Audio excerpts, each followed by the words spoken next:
Bienvenue donc à ce grand événement de la finance africaine et ouest-africaine. Mon nom est Adam Awad, je suis directeur de publication de Financial Afrique et j'ai le plaisir d'introduire donc cet événement entre deux grandes institutions africaines, à savoir la Caisse régionale de refinancement hypothécaire de l'Union économique et monétaire ouest-africaine, CRH-UEMOA, et le Fonds de solidarité africain.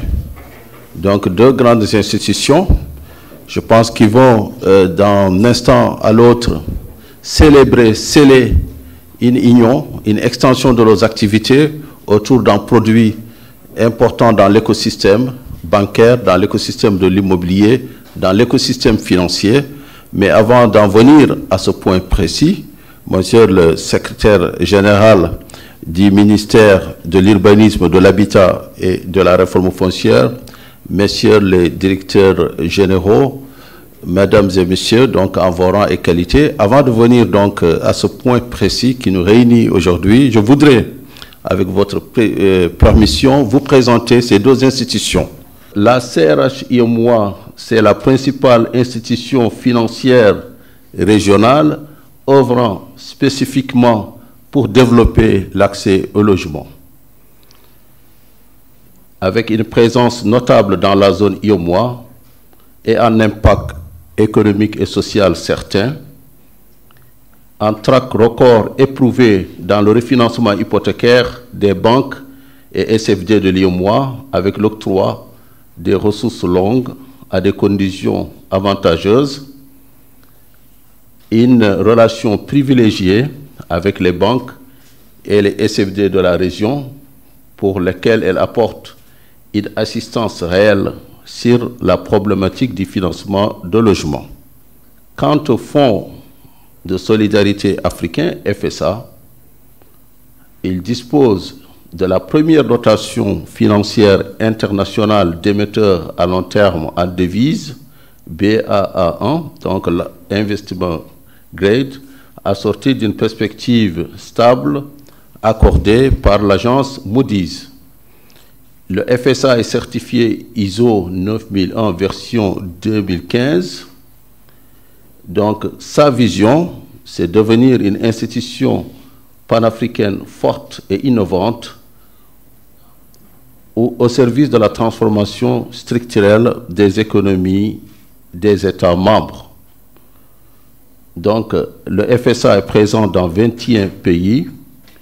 Parmi ses principaux mécanismes d'intervention, il y a la garantie financière, le refinancement et la bonification. Voilà, donc je pense que nous avons brossé un mini-portrait de ces deux institutions, mesdames et messieurs.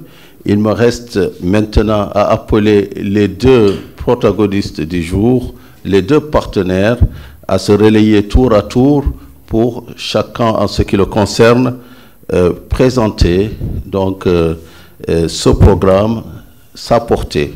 Donc, je vais, avec votre permission, donc, inviter Madame Ido Ogundole, qui est la directrice générale de la CRH-UEMOA, à venir ici au pupitre prononcer son discours sous vos applaudissements.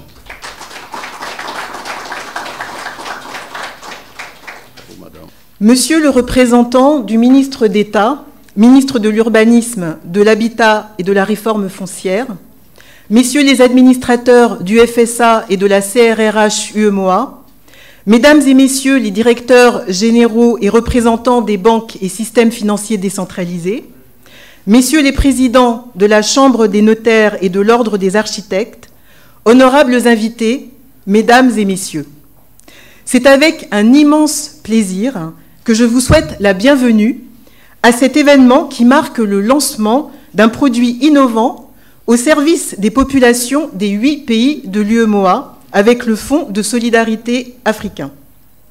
Nous sommes en effet réunis aujourd'hui pour célébrer une avancée majeure pour notre région, le lancement de la garantie de prêt au logement, appelée GPL, et en tant que directrice générale de la Caisse régionale de refinancement hypothécaire de l'UEMOA, je suis fière de vous présenter cette initiative qui s'inscrit pleinement dans notre mission de promouvoir l'accès au logement dans l'UEMOA. La CRRH UEMOA, depuis sa création, œuvre à répondre aux besoins cruciaux de financement du logement, accentués par une urbanisation rapide. Notre mission est de mobiliser des ressources longues à des conditions financières attractives pour les banques et les SFD de notre région. Ce besoin d'avoir accès à des ressources longues avait été exprimé par les banques et avait été le catalyseur de la création de la CRRH UEMOA en 2010. Permettez-moi brièvement de rappeler la genèse de la création de la CRRH UEMOA, ce qui nous donnera un éclairage pour mieux comprendre d'où nous venons et où nous allons, avec ce nouveau produit que nous lançons aujourd'hui en partenariat avec le FSA. Les grands acteurs de notre région, à savoir la Banque centrale, la BOAD, l'AMF UMOA, la commission de l'UMOA, s'étaient réunis pour réfléchir ensemble afin de trouver une solution au déficit du logement présent dans les 8 pays de l'UEMOA. Et une des questions était comment inciter les banques commerciales à accorder davantage de prêts au logement aux ménages de nos pays. Lorsque les banques avaient été interrogées, leur réponse avait été unanime. Nous avons besoin de ressources longues pour être en mesure de proposer des prêts immobiliers sur des maturités longues à nos clients particuliers. C'est donc ainsi que la CRRH UEMOA a été créée en 2010 avec à son capital 4 actionnaires institutionnels, la BOAD, la SFI, la BIDC et Shelter Afrique, et les banques de l'UMOA qui détiennent les 2/3 du capital de la CRRH UEMOA. Notre activité historique pour répondre à ce besoin exprimé par les banques est donc de mobiliser des ressources longues sur le marché financier, mais également auprès de partenaires au développement, afin de refinancer les portefeuilles de prêts hypothécaires des banques et des SFD de l'UMOA. Nous avons à ce jour mobilisé 415 milliards de francs CFA et permis à plus de 18 000 ménages d'accéder à la propriété. Ce besoin d'accès au logement est de plus en plus pressant. Dans les 8 pays, le déficit du logement dans l'UEMOA est estimé à 3,5 millions et il faudrait 250 000 unités de logements supplémentaires par an pour répondre aux effets combinés de la croissance démographique et de l'urbanisation galopante dans nos pays. Face à ces défis structurels persistants, notre institution, la CRRH UEMOA, se devait d'être à l'écoute et de répondre au marché par des solutions innovantes et adaptées. C'est dans cette veine que nous avons développé 2 nouveaux produits, en complément de notre activité historique de refinancement. Il s'agit d'une part de la titrisation de créances hypothécaires, appelée RMBS, et d'autre part d'une solution de garantie que nous lançons officiellement aujourd'hui en partenariat avec le FSA. Pourquoi une solution de garantie destinée aux banques et aux SFD? Lorsque nous avons de nouveau interrogé les banques pour leur demander comment nous pourrions les accompagner, le besoin de ressources longues était certes toujours d'actualité, mais d'autres besoins ont émergé, avec en premier lieu un besoin de solutions de partage des risques dans un environnement où l'obtention des titres fonciers peut être difficile, l'inscription des hypothèques peut prendre du temps, la réalisation des sûretés peut être compliquée et longue. Cette solution innovante répond aux besoins exprimés par les banques et les SFD. Elle est le fruit d'une collaboration étroite avec un partenaire stratégique. Notre rapprochement avec le FSA pour développer la garantie de prêt au logement est une étape clé de notre stratégie qui vise à renforcer la capacité des banques et des SFD de la région à soutenir efficacement le secteur du logement.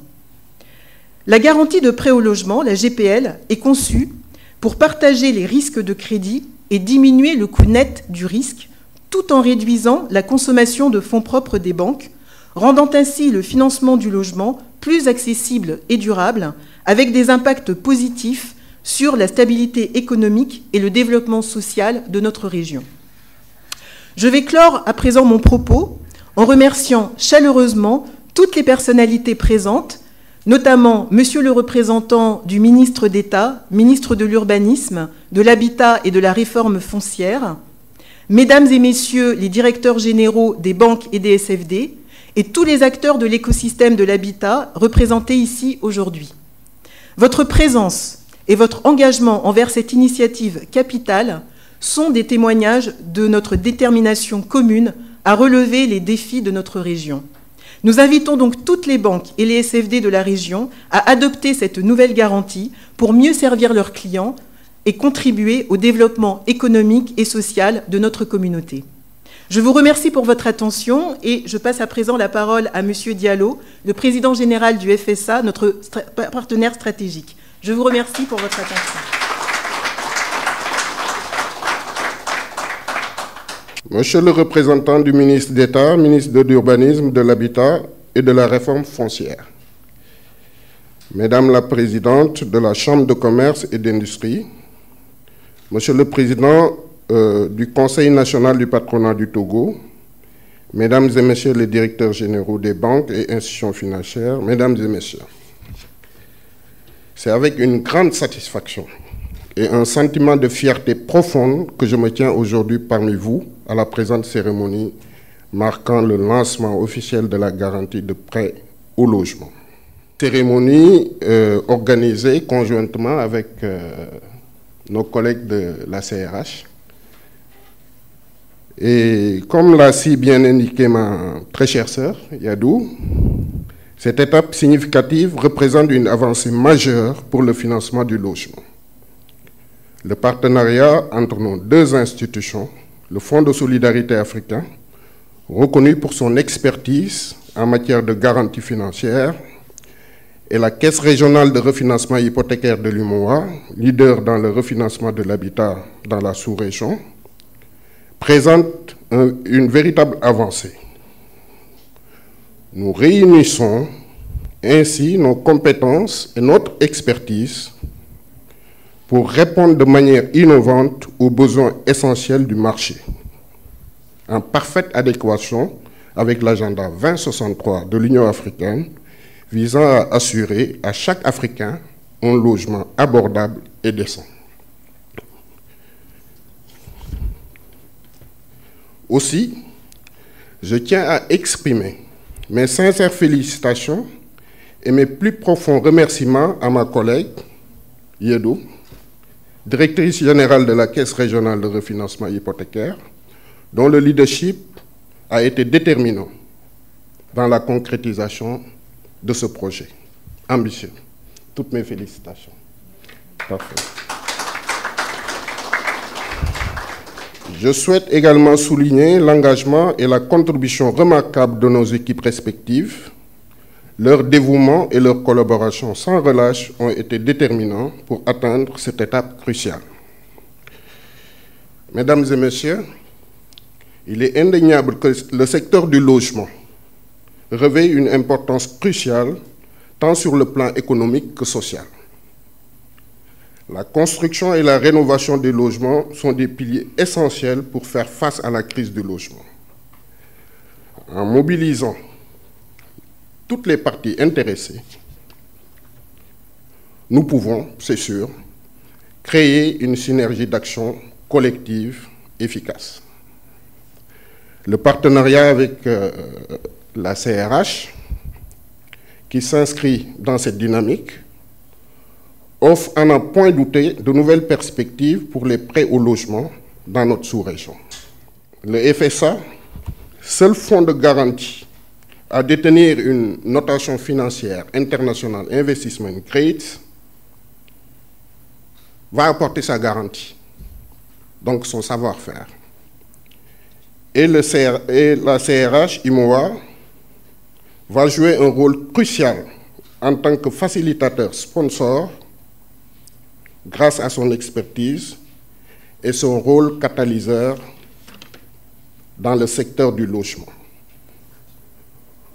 Aussi, seront éligibles à cette garantie dans sa structure actuelle, étant entendu que le processus, on le veut itératif, on lance le projet, on reste à l'écoute, on reçoit les feedbacks et on s'ajuste.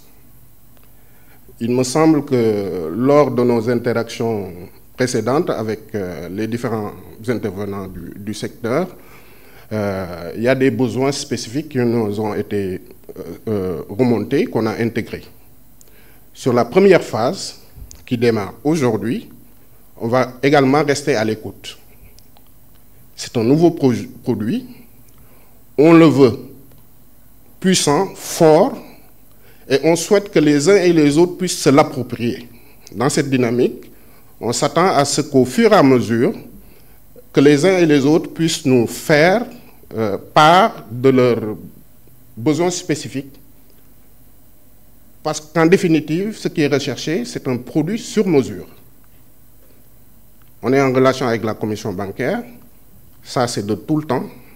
Nos garanties sont habituellement validées par la commission bancaire, toutes les garanties qu'on remonte.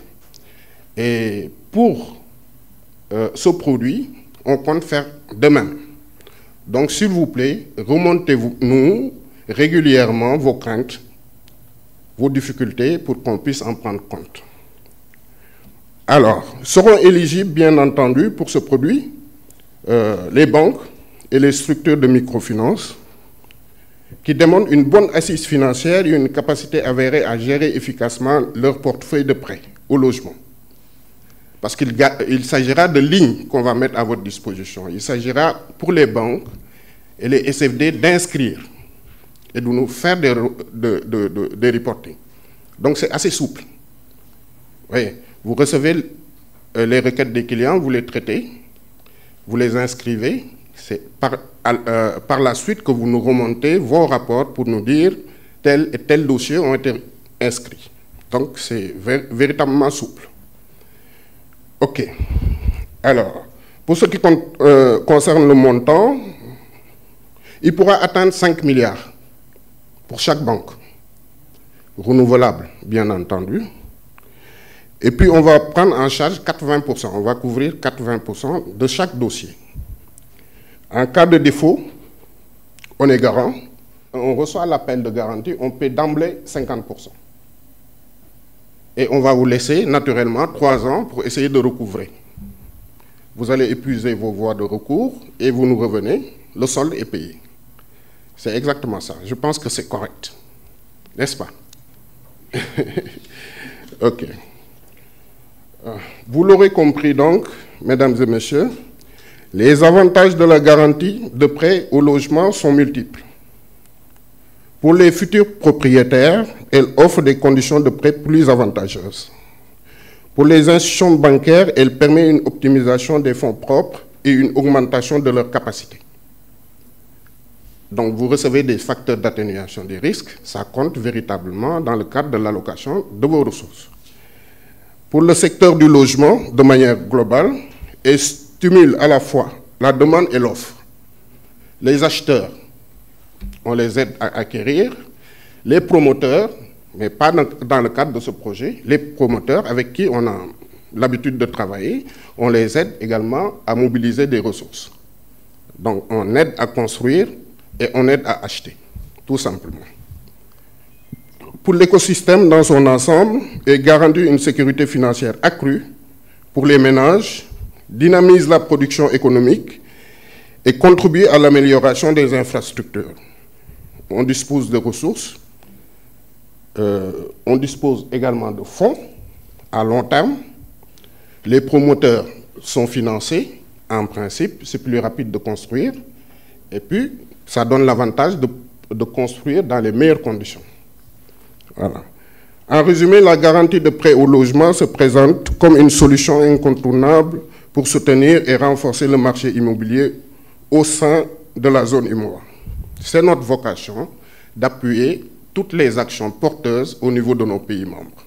C'est pour cela que lorsqu'on a été sollicité par CRH, on n'a pas hésité une seconde, d'autant plus que dans d'autres pays, comme au Sénégal, au Togo, ou au Niger et en Guinée, on intervient également suite aux requêtes qu'on reçoit de ces États. Au Sénégal, c'est dans le cadre du projet des 100 000 logements. qu'on a aidé à structurer et qu'on accompagne. Au Togo, c'est ce qu'on est en train de faire, avec naturellement nos partenaires comme Shelter Afrique et les autres, Badeya et la BAD. En Guinée, également, on fait la même chose. Donc, c'était tout à fait naturel qu'on accompagne CRH UMOA. Étant entendu que tous les pays de l'UMOA sont également membres du Fonds de solidarité africain. Alors, pour terminer mon propos, je souhaite rappeler que le Fonds de solidarité africain est certifié ISO 9001, version 2015. Il dispose également d'une notation financière internationale attribuée par Moody's, une notation Investment Grade. C'est important, ça pèse et ça compte pour le niveau de pondération. Actuellement, on compte 21 pays jusqu'à récemment, mais il y a le Maroc et la Sierra Leone qui viennent de nous rejoindre, c'est ce que je vous disais tout à l'heure. Avec le Maroc, parce que le souhait du Maroc, c'était naturellement de rechercher un fonds de garantie qui puisse accompagner ces filiales africaines.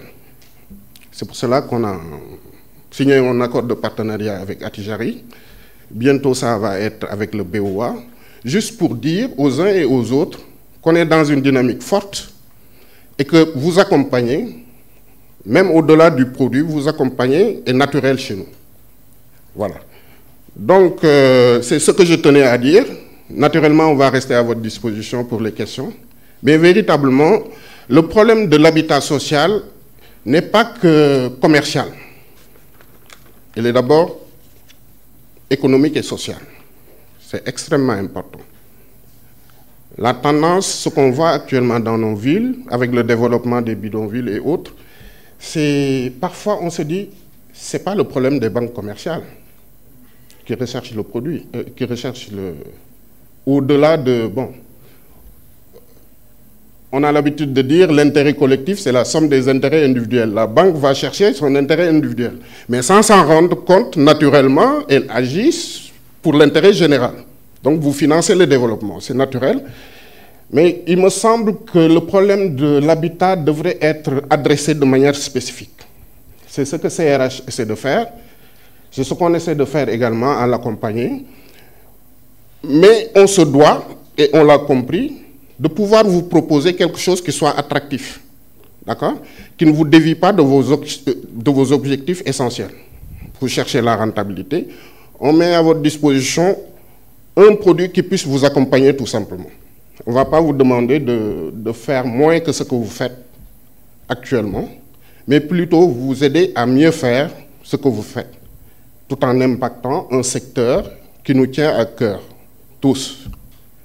Je vous remercie.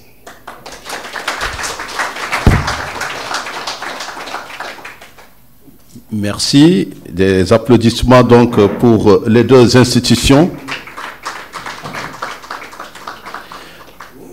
Donc à présent, nous allons passer à la phase de lancement de ce produit et j'invite M. Woudia Kossi Baptiste, secrétaire général du ministère de l'Urbanisme, de l'Habitat et de la Réforme foncière au pupitre. Sous vos applaudissements.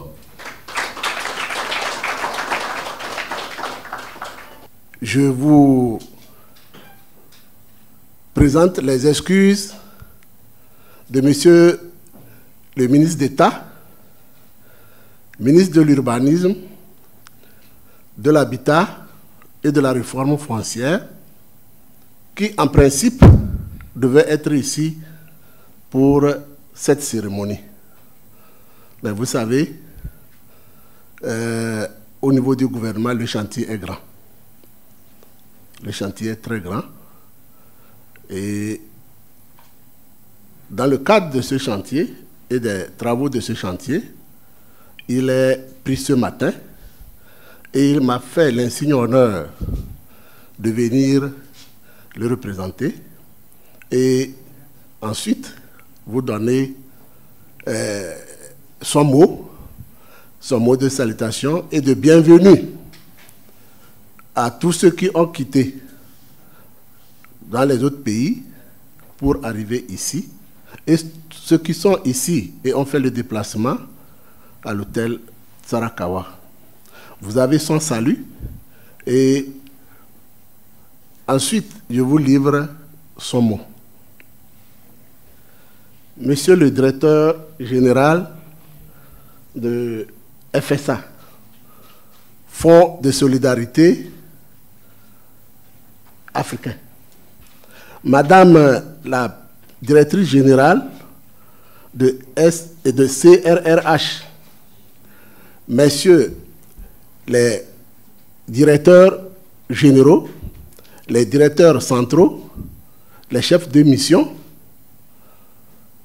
mesdames et messieurs, chacun à son titre et grade confondu, l'événement que nous vivons ce matin est de grande taille et nous devons sérieusement porter une grande attention parce que ce mariage dont nous allons assister ce matin est une solution. Ce mariage, je dis bien, une solution au problème de logement que les pays africains vivent. Il n'y a aucun pays africain ne peut dire qu'il est satisfait, qu'il n'a pas de problème de logement. C'est impossible. Parce que partout où nous allons, nous voyons cela. Je vais particulièrement, au nom du chef de l'État, Son Excellence Faure Essozimena Gnassingbé, vous dire merci. Merci à la CRH, merci au FSA pour cette initiative qui vient à point nommé. Monsieur le Président de la République, ayant constaté, je parle du cas du Togo, où nous maîtrisons parfaitement, ayant constaté le déficit en logement, et particulièrement au Togo, avec des problèmes fonciers que nous vivons, a mis dans son agenda 2020-2025 la feuille de route gouvernementale. Et cette feuille de route a plusieurs points, jusqu'à 42 points. Et le point 7 concerne le logement. C'est ce que nous appelons au Togo le P7. Ce projet est confié au ministère de l'Urbanisme, de l'Habitat et de la Réforme foncière. Dans ce projet, le président de la République a souhaité que nous puissions construire 20 000 logements. Je dis bien 20 000 logements au profit de la population togolaise. Et ces 20 000 logements doivent coûter très moins cher. C'est pourquoi on dit 20 000 logements à coût décent et à coût abordable. Pour la mise en œuvre de ce projet, vous savez, au Togo, comme je le disais tantôt, le problème foncier est très crucial. Et tous les Togolais qui sont ici, personne ne peut me démentir. Parce qu'au Togo, la terre n'appartient pas à l'État. La terre appartient à des collectivités, à des tribus et à des personnes individuelles. Pour pouvoir réaliser ce projet, le président de la République a mis les moyens financiers et nous avons, avec le ministère des Finances, payé 1177 hectares logés à 26 km au nord-est de Lomé. Et c'est ce site qui va abriter le projet de ces 20 000 logements que nous appelons de tous nos voeux. Et cela, c'est la création d'une nouvelle ville qui va désengorger la capitale Lomé, puisque les enquêtes ont montré qu'à Lomé seul, la population a besoin de 500 000 logements. Les enquêtes ont montré cela. Donc, ce qui veut dire, vous voyez l'ampleur que ce projet revêt. Les 20 000 logements ne sont absolument rien. Et pour le faire, nous nous sommes tournés vers les institutions financières. Comme vient de dire monsieur le directeur général de FSA, avec qui nous sommes en train de nouer un grand partenariat. Et les discussions sont en cours. Mais avec la CRH, Madame la directrice générale ne peut me démentir. Les discussions avec l'État ont commencé depuis son successeur, M. Aguassa. Et ces discussions étaient aussi très avancées. Aujourd'hui, je peux vous dire que leur mariage est un profit pour le Togo. Voilà pourquoi je dis que c'est un mariage que nous devons saluer de tous nos voeux. Ce qui veut dire, au niveau du Togo, nous aurons à traiter avec eux de façon plus assouplie. Mesdames et messieurs les architectes que je vois ici sont aussi dans ce dossier de construction de 20 000 logements où aujourd'hui les études sont très avancées.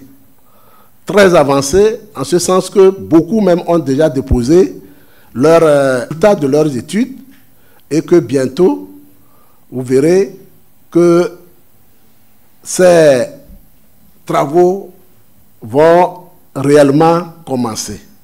Et monsieur le ministre d'État me dit encore de vous remercier davantage au nom du gouvernement togolais, en tête duquel se trouve le chef de l'État.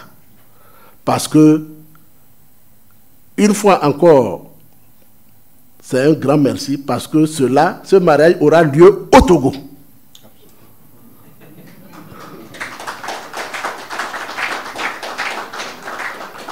Ça veut dire le Togo va sans doute bénéficier de façon plus aisée.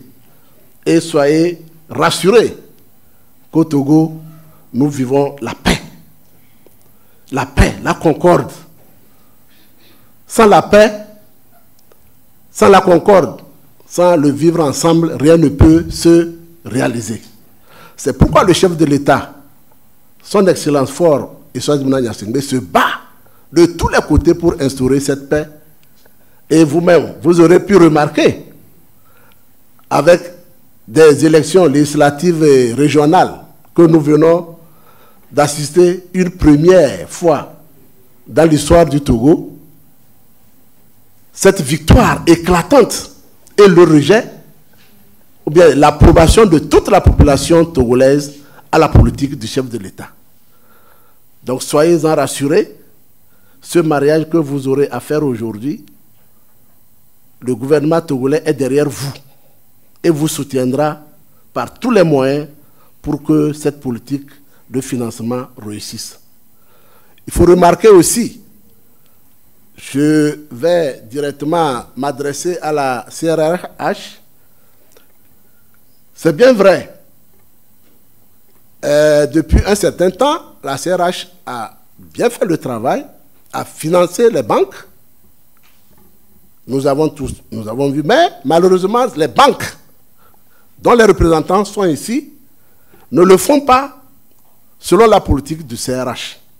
Nous vous invitons aujourd'hui, au nom du gouvernement togolais, à vous inscrire dans cette politique que de la CRH et du FSA qui vont aujourd'hui... Je pense que c'est un message que les banques ont bien entendu. Voilà. Les banques et les sociétés de microfinance voilà. Il y a aussi des microfinances, j'oubliais. Oui, oui. Les microfinances, au passage, au nom de monsieur le ministre d'État, je leur présente des félicitations pour tout ce qu'elles font au profit de la population togolaise. Et vous avez le soutien du gouvernement. Et dans cette politique de logement, je pense aussi que vous devez vous inscrire dans la logique et dans la politique de la CRH et du FSA. Je ne vais pas beaucoup monopoliser la parole. L'essentiel du message du ministre d'État vous a déjà été livré. Et en son nom, je vous dis une fois encore merci. Merci à la DG de la CRH, merci au DG du FSA. Tout le gouvernement est derrière vous. Je vous remercie. Merci. Merci, secrétaire général du ministère de l'Urbanisme, de l'Habitat et de la Réforme foncière, pour ces mots vibrants. Et là, sur ce, mesdames et messieurs, j'ouvre la séance des questions-réponses. Donc, il y a 2 micro-baladeurs dans la salle. La parole est à vous. Bonjour. Je m'appelle Fiacre Kapo, je suis journaliste à l'agence Ecofin. J'aurais 2 questions de compréhension. Quel est à votre avis, ou quels sont à votre avis les freins à l'octroi de prêts au logement par les banques et les sociétés les SFD, et comment la GPL compte-t-elle apporter des solutions à ces problèmes-là? Bon, une deuxième question qui est complète, en fait. Je voudrais savoir, c'est juste pour me situer par rapport au produit qui vient d'être lancé. Est-ce qu'il s'agit d'une substitution de ce qu'on a généralement, la garantie, l'hypothèque faible? Est-ce que la GPL vient se substituer à cet instrument qu'on connaît déjà, ou c'est un complément, ou comment ça pourrait se faire? Merci, Fiacre de l'agence Ecofin. Donc, on réunit 3 questions, puis on répond. Bonjour à tout le monde. Moi, c'est Helmut Pinto. Je suis journaliste à New York TV. Alors, ma question est la suivante. Quel est l'impact attendu de la garantie de prêt au logement sur l'économie des pays de l'UEMOA? Merci. Merci.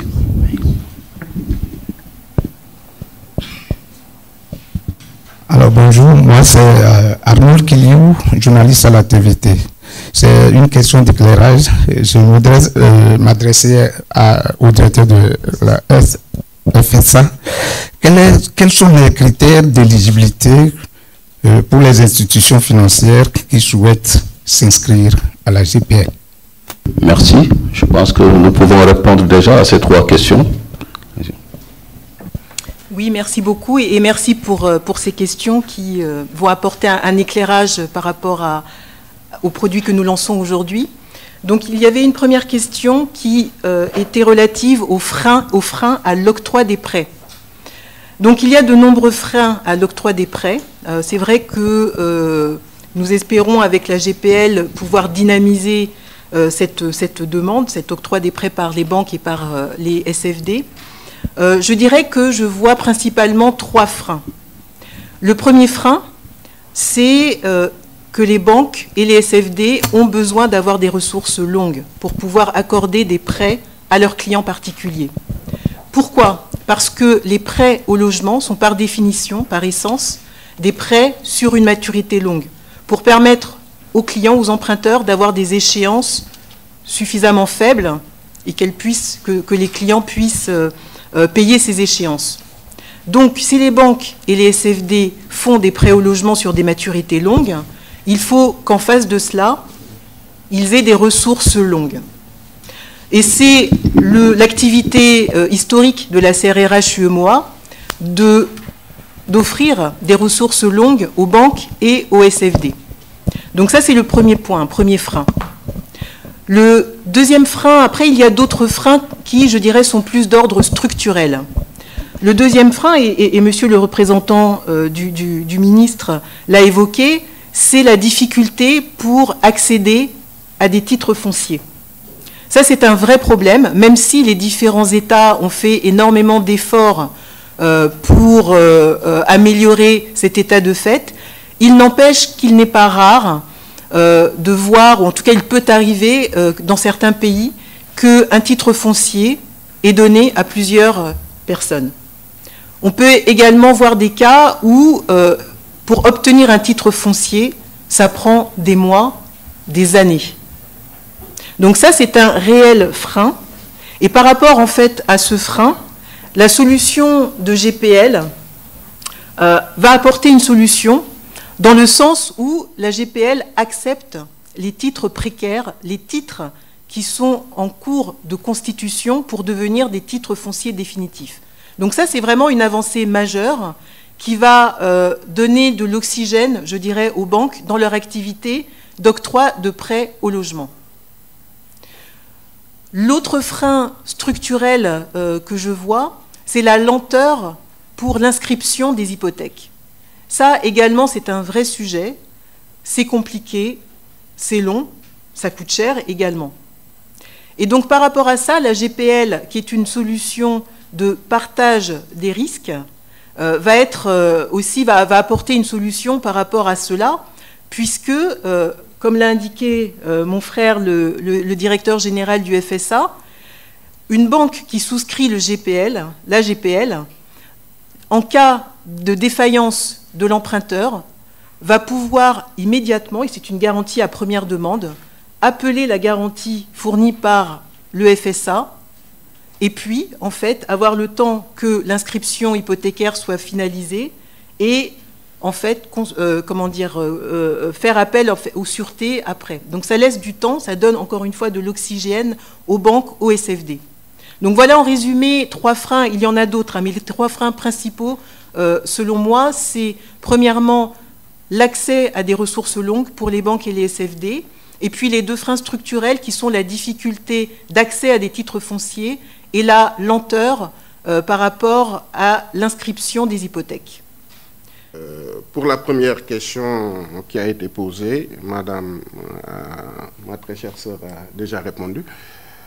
Juste compléter en précisant que dans la démarche de structuration du produit, ce qu'on a fait tout simplement en relation avec les parties intéressées, donc toutes les banques. Il m'est revenu qu'au dernier webinaire organisé, on a eu plus de 100 intervenants. Donc ça nous a permis de recueillir les feedbacks des uns et des autres. Ce qu'on a fait tout simplement, on a essayé d'identifier les freins, les difficultés. D'accord? Pourquoi les banques ne donnent pas assez de crédit? D'accord? À l'habitat. On les a identifiés, on a essayé de les adresser. Ressources longues. On s'est dit, il faut leur donner des ressources longues. Ça, CRH, c'est le faire. Problème de perception du risque. Parce que lorsqu'on donne un prêt, on a quand même envie d'être remboursé. Cela va de soi. Il s'agit d'un prêt. Derrière, on s'est rendu compte qu'il n'y avait pas de titre en tant que tel qui pouvait être donné en garantie. Par exemple, des titres précaires. Ce sont des problèmes qui se posent de la même manière dans tous les pays de l'UMOA. D'accord? L'essentiel du foncier, c'est voilà, des titres précaires, donc des permis d'occuper et autres qui sont octroyés. Et lorsqu'il s'agit de les transformer en titres fonciers, ça prend énormément de temps. On a d'ailleurs eu l'avantage d'échanger sur le sujet avec le ministre de l'économie et des finances hier. On va continuer les échanges avec le ministre d'État cet après-midi. Mais on a même convenu d'organiser un forum ici, d'inviter tout le monde et puis de réfléchir à un meilleur dispositif pour pouvoir aller plus vite. Donc, on a essayé d'adresser. On s'est dit, OK, pour les titres précaires, OK, il n'y a pas de titre foncier. On offre une garantie institutionnelle du FSA. Donc, ça permet d'avancer. Donc, on a les ressources longues, on a une garantie qui va suppléer le manque de titres fonciers. Et puis, on va essayer de booster. D'accord? Essayer de régler le problème, lever les obstacles pour que nos concitoyens puissent disposer plus facilement de logements. C'est ce qu'on essaie de faire. Dans le cadre d'un processus itératif, bien entendu. C'est-à-dire, on va vers les banques, on leur propose un produit, ils nous remontent leurs difficultés, on ajuste et on avance. D'accord? Parce que nous, on se fait voilà, en tant qu'institution publique, parce que le Fonds de solidarité africain, c'est quand même des États, on se doit d'y aller, d'accord? Quel que soit le niveau de perception, quel que soit le niveau du risque, c'est notre rôle, on essaie de le faire. La deuxième question, c'était est-ce que la garantie qu'on propose va se substituer à l'hypothèque? Pas du tout. C'est-à-dire, on trouve un dispositif au niveau des banques, on essaie de le compléter. D'accord? On ne va pas essayer de bousculer quoi que ce soit, on n'a même pas les moyens de bousculer les pratiques des banques. D'accord? Vous avez vos procédures, vous avez votre manière de faire, on les laisse comme telles, on les complète pour vous mettre beaucoup plus à l'aise pour que vous puissiez y aller. D'accord? On sécurise davantage, on donne des ressources longues, et puis voilà, et on essaie quand même de faire le suivi. Parce que CRH habituellement donne du financement, mais pas sous forme de ligne, c'est un prêt. Il faut qu'on se donne les moyens de faire en sorte que les ressources qui sont mises à disposition servent effectivement à financer l'habitat. Voilà. Donc, c'est sur cette base qu'on va essayer de mettre en œuvre, voilà, comment ça s'appelle la GPL. OK. Oui, allez-y, allez-y. Merci. Peut-être juste en complément par rapport à cette question qui est est-ce que la GPL est une substitution de l'hypothèque? Donc comme l'a dit le directeur général du FSA, non, ce n'est pas une substitution de l'hypothèque, mais c'est en complément. Mais je tenais quand même à ajouter que le lancement aujourd'hui du GPL, ce n'est que la première étape d'un long chemin, et nous voulons en fait après évoluer. Et pourquoi pas, à terme, arriver à un produit qu'on peut proposer à toutes les banques, tous les SFD de l'UMOA, qui serait, pourquoi pas, une garantie qui viendrait se substituer à l'hypothèque, une forme de caution, comme c'est le cas, par exemple, dans les pays européens. Pourquoi n'avoir pas ça en Afrique? Puisqu'on le sait que certains acquéreurs sont un peu réticents à donner en hypothèque, à mettre en hypothèque leur habitation.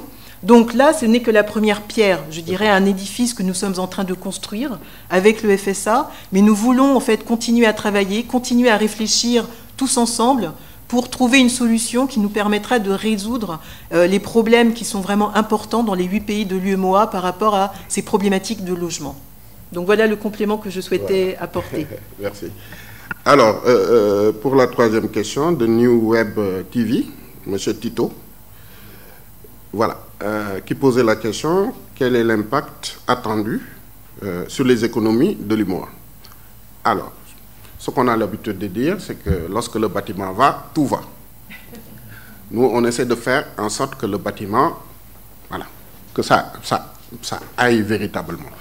D'accord? On va se donner les moyens de booster, d'aider les promoteurs à construire et de permettre aux citoyens lambda de pouvoir accéder au logement. Voilà. Ce faisant, certainement qu'il n'y a pas que le secteur du bâtiment de manière plus large va bénéficier des retombées. Le vendeur de fer, les industries qui en produisent, le ciment, les industries et les commerçants, d'accord, et l'emploi également, d'accord. D'accord, ça va créer des emplois parce qu'on va construire. Au Sénégal, je vous disais tantôt, on est sur un projet de 100 000 logements. Ici, au Togo, c'est 20 000 logements. Avec la CRH, on espère que ça va faire beaucoup plus que ça, parce que c'est à l'échelle de la sous-région, mais ça va véritablement impacter, valeur ajoutée sur l'économie, c'est clair, créer des emplois, c'est clair, sur le bien-être, d'accord, des populations, et c'est essentiel, parce que c'est ce qui est recherché par Devertout, d'accord. On a l'habitude de mettre en avant comme indicateur de développement le PIB, mais ce qui compte véritablement, c'est le bien-être des populations. Donc, c'est sur ça qu'on va véritablement agir. Alors, tous ensemble. Merci. Allez-y. Donc pour rebondir sur ce point, donc quel est l'impact attendu? Oui, le bien-être des populations.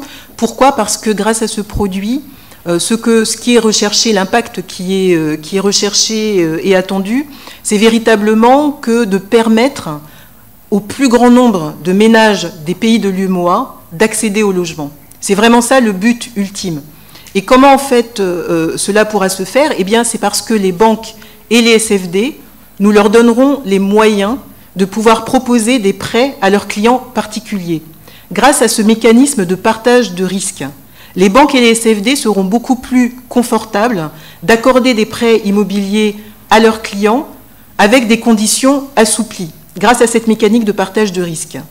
Et puis, il y a un deuxième bénéfice lié à cette garantie de prêt au logement, c'est que grâce à la garantie apportée par le FSA, le capital réglementaire que les banques doivent mettre face à leur portefeuille de prêts hypothécaires sera très significativement réduit. Et donc, avec cette économie de fonds propres réglementaires, les banques pourront déployer d'autres activités, d'autres prêts immobiliers à leurs clients.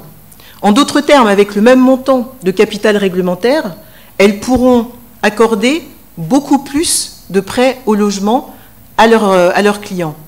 Donc voilà, en fait, ultimement, peut-être pour compléter les propos de mon frère, le directeur général du FSA, l'impact, donc c'est vraiment, on parle du bien-être social, on parle du développement économique de nos pays, avec cette garantie prêt au logement. Quelles banques et SFD sont éligibles? Alors, dans le cadre de ce produit, ce qui nous intéresse, parce qu'il s'agit de garantie de portefeuille. D'accord? On donne une ligne, on délègue notre signature. On donne une ligne et puis on demande à la banque d'inscrire. Ce n'est pas nous qui analysons les dossiers, mais plutôt la banque qui analyse et puis qui inscrit. Donc, ce qui importe pour nous, en priorité, dans le cadre de ce produit, c'est les procédures de mesure et d'évaluation des risques en place au niveau des banques.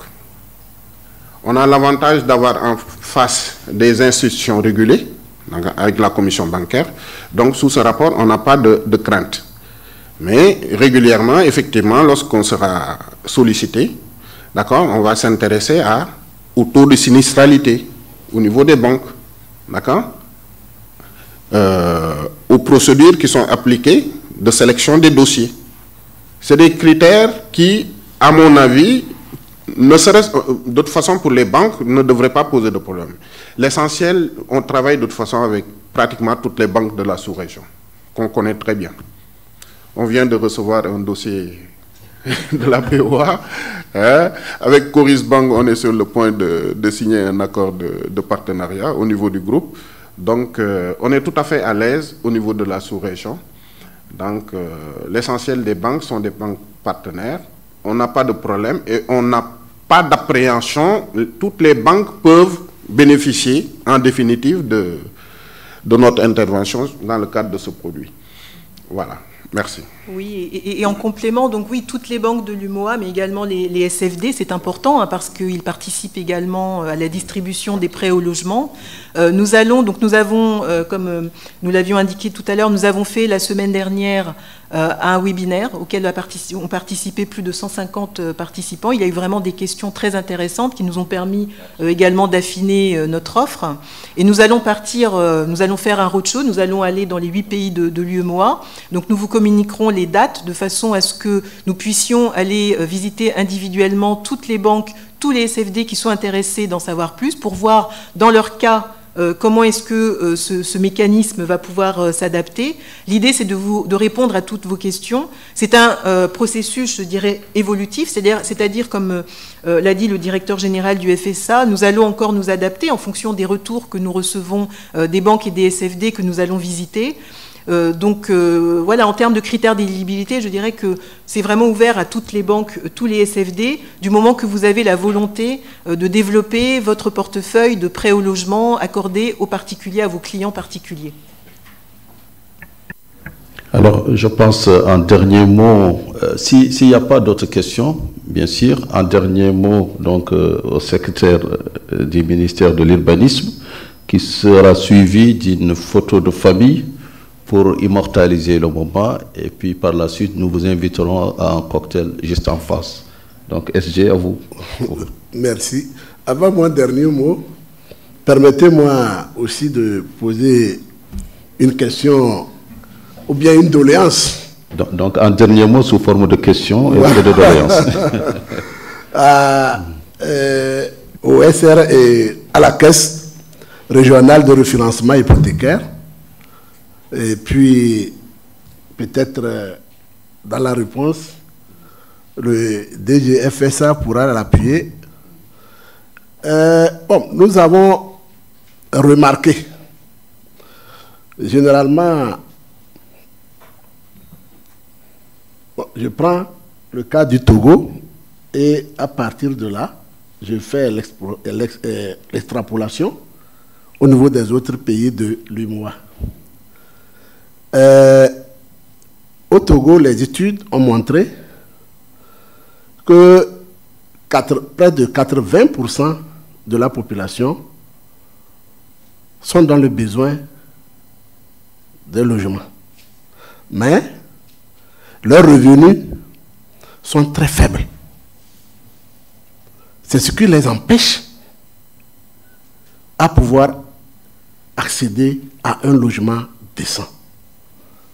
La preuve, vous voyez des taudis un peu partout à la périphérie de la ville. Et je pense que c'est le même problème dans presque tous les pays de l'UMOA parce que nous voyageons, nous voyons à peu près ce qui se passe. Et à analyser le produit de la CRH, nous voyons que c'est en principe des prêts concessionnels. Et nous saluons cela. Mais le fait de repositionner ces fonds au niveau des banques commerciales fait que finalement la population n'arrive plus à supporter. Parce que les taux de recouvrement deviennent de plus en plus insupportables. Quand bien même, vous les descendez des fois jusqu'à 7%, 6%, mais avoir le revenu des populations, c'est un peu difficile.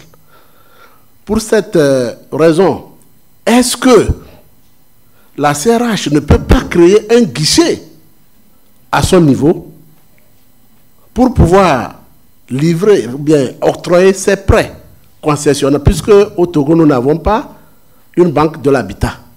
En principe, ça devait être le devoir des banques de l'habitat que vous allez mettre ces fonds.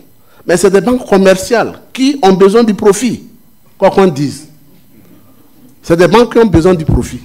Ça fait que l'expérience que le gouvernement a fait au niveau de Adido Gomé, en construisant 540 logements au profit de la population, et l'État a mis tous les moyens pour que ça soit accessible à la population. Mais finalement, aujourd'hui, tous ceux qui ont pris ces 540 logements, c'est des gens de haut, c'est-à-dire de haut niveau, dont le revenu est trop élevé. La population moyenne, qui en réalité était la destinée de ce projet, personne n'a pu le faire. Voilà pourquoi nous posons cette doléance, même si monsieur le ministre devait arriver, il devait aussi dire la même chose, parce que ça se discute. La preuve, vous voyez, vous êtes avec Shelter Afrique. Vous êtes avec Shelter Afrique, où nous avons l'honneur de représenter le Togo en tant que membre au conseil d'administration. Et en tant que, entre-temps, je fus même président du comité d'investissement. Aujourd'hui, président du comité des ressources humaines à Shelter Afrique. Mais nous avons lutté au niveau du conseil d'administration pour que cela se fasse au niveau de Shelter Afrique. Et aujourd'hui, les contrats, le partenariat est en train d'être signé, puisque nous avons déjà signé le MOU, que monsieur le DG est informé. Shelter va, dans le processus de ce projet de 20 000 logements, investir plutôt la construction de 3 000 logements. La SFI, pareil. Le gouvernement a pris les deux, mais c'est-à-dire nous sommes ouverts à tous les partenaires qui vont venir s'inscrire dans ce processus de construction de 20 000 logements. Puisque l'État mettra à votre disposition de façon gratuite la parcelle de terrain. De façon, je dis bien de façon gratuite. Et l'État aussi, il y a un certain nombre de points que l'État vous donnera, comme ça, en termes de fiscalité. Vous n'allez pas payer. Tout ceci, parce que l'État veut qu'au finish, votre logement devienne accessible. Parce que l'expérience dont je parlais de Bokpokpo a été un échec pour le gouvernement. Voilà pourquoi nous prenons toutes les mesures aujourd'hui pour que ce logement, ce projet ne soit plus un échec. Et c'est ce qui nous amène à nous tourner vers la CRH et le Fonds pour voir nos propositions ou bien nos doléances. Est-ce que ça peut être possible?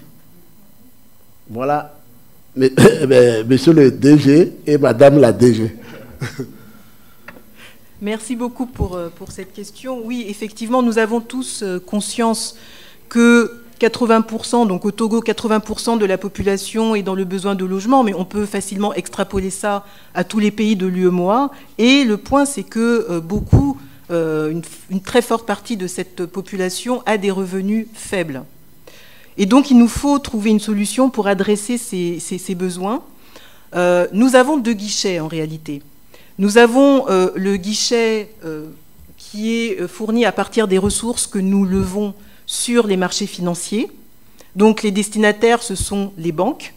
Et là, effectivement, quand on regarde des populations qui ont des revenus faibles ou qui ont des revenus irréguliers, qui sont par exemple dans le secteur de l'informel, très souvent, ces populations ne sont pas bancarisées. Donc, finalement, ces ressources longues ne vont pas leur être destinées.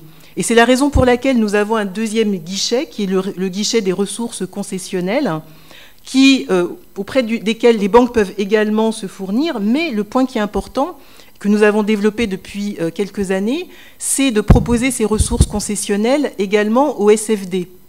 Et donc nous avons ici dans cette salle quelques représentants de SFD. Je vois en particulier le directeur général de SECA, qui connaît bien ce guichet, qui l'utilise bien pour ses clients.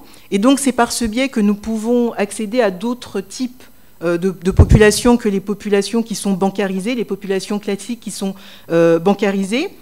Mais il y a vraiment toujours beaucoup de travail à faire. Les conditions à ce guichet de ressources concessionnelles sont différentes par rapport aux conditions du guichet classique, puisque nous voulons vraiment viser les populations qui sont le plus, je dirais, dans le besoin ou qui ont les revenus les plus faibles. Et donc la règle, pour éviter que ces ressources concessionnelles soient in fine distribuées à des personnes qui n'ont pas vraiment le besoin, c'est que, par exemple, le montant d'un prêt hypothécaire unitaire ne doit pas dépasser 25 millions de francs CFA. Donc on veut vraiment s'adresser au logement social et abordable, vraiment. Et l'autre condition, c'est que nous mettons un cap, une limite en termes de taux d'intérêt. Parce que pour nous, il est hors de question que nous mobilisions des ressources concessionnelles, que nous prêtions à des banques ou des SFD à des niveaux concessionnels, et qu'à leur tour, les SFD ou les banques prennent une marge inconsidérée. Donc, nous fixons une limite. Et nous demandons tous les 3 mois aux banques et aux SFD auxquels nous avons prêté ces ressources concessionnelles de nous montrer le portefeuille et nous étudions une à une les créances hypothécaires pour bien vérifier que ces conditions sont respectées.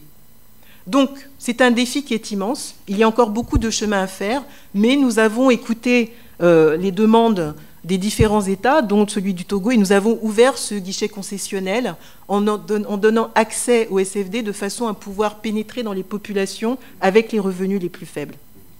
J'ai écouté avec beaucoup d'attention les doléances de monsieur le secrétaire général. On a eu d'ailleurs à échanger. Voilà. Alors, pour les facilités accordées aux promoteurs, je trouve que c'est une bonne chose. C'est par expérience que je le dis. Pour l'échéance, allonger les échéances de prêt, ça, CRH, CFR, je trouve également que c'est une bonne chose. D'accord? Lorsqu'il s'agit de lignes dédiées, il y a donc de crédits affectés. Effectivement, on peut mettre des conditionnalités de sorte à ce que voilà, les taux appliqués au niveau des banques ne soient pas exagérés. Ça, c'est une chose qu'on peut rajouter.